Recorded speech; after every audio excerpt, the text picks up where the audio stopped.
Mamalita og para pa ni hapuno na mo karong gabi una. Hala, na itlog. Itlog. Kasagaran mo kung itlog diri kay kumbitang murag uwak. Diri ko gaagi gyud or diri ko galakaw-lakaw usahay. Gusto ko madto sa store diri nga gamay. Na may store go diri sa mo gamay ra pud siya. Na makapalit ng kag mga kinahanglanon nimo pambalay para panyaponon or mga pagkaunon. Nindot na kay siya kay nanay mga dahon, nanggawas ng mga bulak. Feel na namo ang init. Pero tugnaw pa sa gamay. Spring pa manggod. Nice kay mga bulak ko. May na lang no, makaabot na ta sa store kung asa ko gusto magpalit og mga pagkaon para doon ako karong gabi una sa trabaho. Diri sa village manggod, di siya para sa uban bitong lagyo kayong balay. Andri kitag duol-duol siya, dikit-dikit. Dikit-dikit ilang balay diri.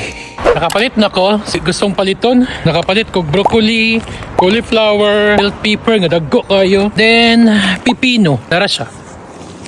Nara. Healthy living.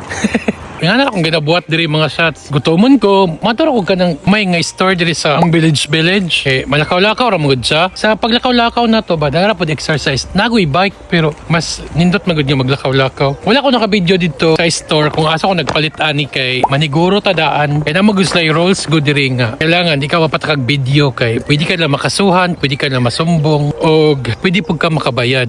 Mo nang follow the rules kintas diri silahan no. Bisan pag moingon tag residente na ka diri. Ayaw pag ginahay og ulo. Kailangan follow the rules. Dili na to dadon diri ang batasan sa itong pagka-Pilipino diri sa laing lugar kay dili ba nato ni teritoryo. Mo nang follow the rules. All na ko mga shots sa balay. May na lang. Balay na dayon. Nakaabot na ko. Nanagi ko diri sa balay karon. Nara ang balay.